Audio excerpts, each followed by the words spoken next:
তো আজ Indian bike থ্রিতে আমার হোমকে আমি বানিয়ে দিই পুরো একখান তাগড়া জিম, আর যেখানে আমি আর আমার একটা বন্ধু মিলে একটা খতরনাকি বডি বানাচ্ছিলাম। আর আমাদের শহরে হতে চলেছে একখান বড় বক্সিং টুর্নামেন্ট, যেখানে আমরা কম্পিটিশনে পার্টিসিপেট করেছি।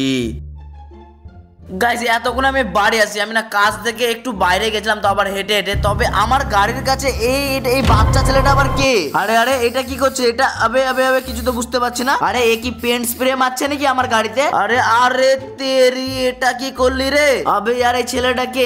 আবে यार আমার কত টাকা লস করে দিল। যাই হোক চলে যাক, বাচ্চা ছেলে কি আর বলবো। যাই আমি গিয়ে আমার শোরুমে গিয়ে এই গাড়িটাকে ঠিক করে নিয়ে আসি গা। এখন আমাকে শোরুমে গিয়ে এই গাড়িটাকে না ক্লিন করতে হবে। কি জানি কোন বাচ্চা ছেলের বাবা মা এইভাবে ওকে ছেড়ে দিয়েছে।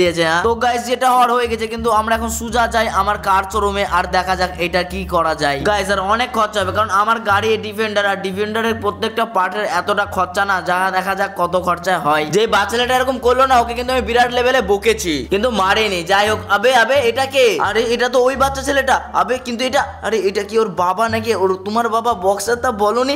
আরে না না, বাচ্চা ছেলে মাত্রই ভুল হতে পারে, আমি ওকে বেশি কিছু বলিনি, খালি একটু বকেছিলাম, ঠিক আছে?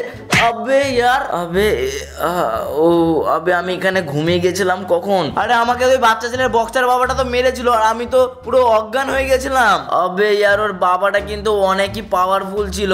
যাই হোক এখন আমার গাড়িকে সারতে হবে, আর আমাকেও তো মনে হয় একটু নিজেকে সারতে হবে, যা হারে লেগেছে আমার গলায়। আবে আর প্রথমে শুধু আমার গাড়িটাকে ঠিক করতে হতো, এখন তো পুরো আমাকেও ঠিক করতে হবে। গাইস যাই হোক গাইস, এখন তো কিছু করার নাই, যেটা হওয়ার হয়ে গেছে। গাইস কেবে বাচ্চা ছেলেটা এত বদমাশ, আর ওর বাবা তো তার উপর দিয়ে বদমাশ। প্রথমে তো ওর বাচ্চাটা এসে আমার গাড়িটাকে খারাপ করে দিল, তারপরে ওর বাবা এসে আমার পুরো হাড়গুলোকে খারাপ করে দিল। তো আমাকে হসপিটালে প্রথমে গিয়ে দেখতে হবে, তার আগে আমি আমার গাড়িটাকে দিয়ে দিই, কারণ আমার গাড়িটা অনেকই বেশি দরকার। তো 1 ঘন্টা হয়ে গেছে, আর আমাদের গাড়ি দেখো গাইস পুরোপুরি হয়ে গেছে ঠিকঠাক। তবে আমি গাড়িটাকে দেখানোর পর ওরা বললো যে গাড়িটা বেশি কিছু হয়নি, খালি একটু পেন্ট লেগে গিয়েছিল। তো গাইস এরপরে যদি নেক্সট টাইম ছেলেটা করে না, তাহলে ওকে আমি একবার দেখাবো, কিন্তু আমি দেখাবো কি, আমি কিছু করতেও পারবো না। তো যাই হোক এখন আমি এই গাড়িটা নিয়ে ফটাম করে চলে যাই আমার বাড়িতে। আর বাড়িতে গিয়ে আমি একটু শুনলাম যে কম্পিটিশন আছে, মানে কিসের একটা কম্পিটিশন আমার মনে পড়ছে না, মানে আমাদের টিভিতে নিউজে বলে দেখাচ্ছে, তাই বাড়ি গিয়ে প্রথমে কনফার্ম হয়নি যে কিসের নিউজ বা কি কম্পিটিশন আছে। চলো তাহলে ফটাম করে বাড়ি টাড়ি চলে যাওয়া হোক, আর এমনি ঘাড় ব্যথা করছে আমার। তো গাইস চলো এখন যাই আমাদের ঘরের মানে টিভির কাছে, আর গিয়ে দেখি যে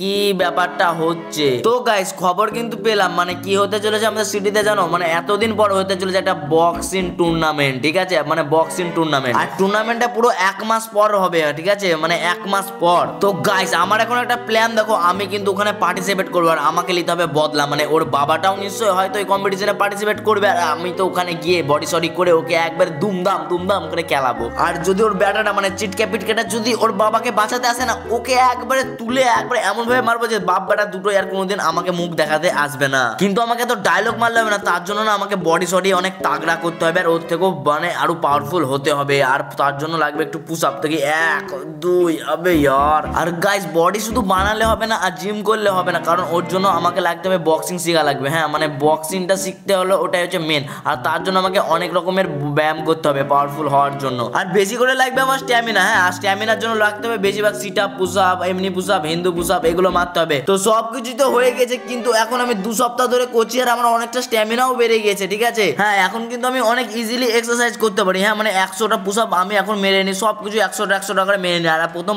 তো আমি 15টা মার থেকে হয়েছিলাম।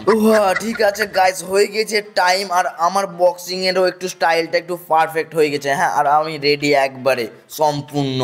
ওকে গাইস চলো এবার বক্সিং এলাকার খবরটা একটু জেনে আসি, কিন্তু তার আগে গাইস আমি কিন্তু নর্মাল ফ্ল্যাঙ্কিং আর নাই, আমি কিন্তু একবারে হয়ে গেছি বডি বিল্ডার ফ্ল্যাঙ্কিং, আর অনেক পাওয়ারফুল ফ্ল্যাঙ্কিং। তোমাদেরকে এখনই আমার বডি দেখাচ্ছে, একবার দেখো গাইস, দেখো 6 প্যাক আর চেস্ট আর বাইসেপের একবার সাইজ খান দেখো গাইস, আমি কিন্তু অনেকই পাওয়ারফুল হয়ে গেছি, আর আমার শরীরে আমি অনেক পাওয়ারেও বুঝতে পারছি যে আমার শরীরে কতটা পাওয়ার বেড়েছে। আর এখনই মজা আসবে, এবার আমি ওকে কিভাবে ধুবো শুধু দেখবে গাইস তোমরা। কিন্তু বডি শুধু আমি একা বানাইনি, আমি অনেকজনকে আরো ডেকেছিলাম আমার সাথে বডি করবে বলে, আর তার জন্যই আমি আমার বাড়ির বাইরে করে ফেলেছি পুরোপুরি একটা রকমের জিম। তাও আবার ছোট বড় ডিম না, বহুতই একবারে তাগড়া ডিম, যেখানে অনেকজন মিলে একসাথে বডি করতে পারবে। আর এখানে দেখো একটা বক্সিং কালার আছে, যেখানে আমার এগুলো প্লাস্টিক করেছি, কিন্তু আমার ঘরের ভিতরে যে জিম গুলো সেগুলো আলাদা, আর এখানকার জিম গুলো কিন্তু আলাদা, কারণ এখানে আমি কিছু এক্সট্রা ম্যাচিংও লাগিয়েছি। মানে এইদিকে দেখো সব কিছু আলাদা আলাদা। হ্যাঁ এখানে চেস্টের, এখানে বাইসেপের, এটা যেমন গাইস চেস্ট মারার, আর সামনে দেখো গাইস বাইসেপের আছে, আর এইদিকে দেখো গাইস চেস্টেরও আছে। হ্যাঁ, আর সবকিছু কিন্তু আমি ডবল ডবল করেছি, কারণ এখানে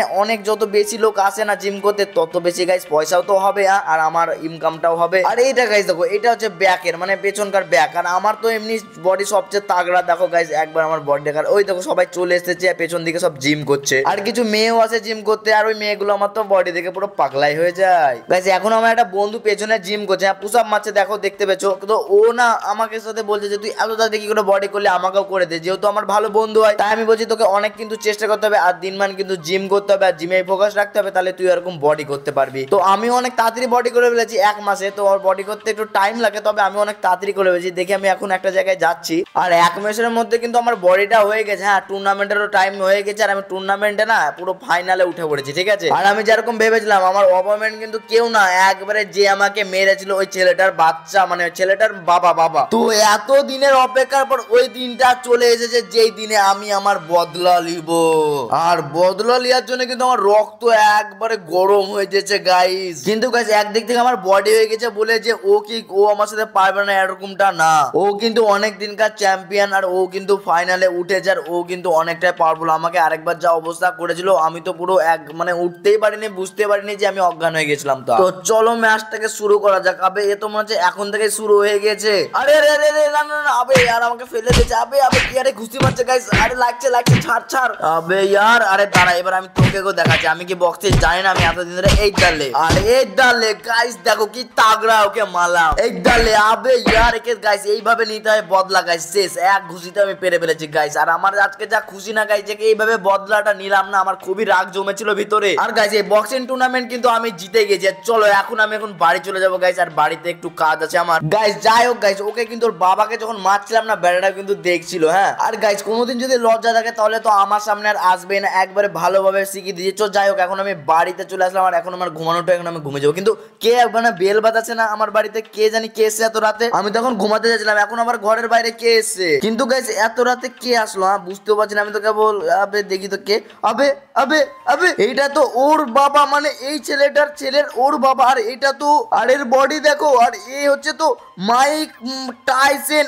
আবে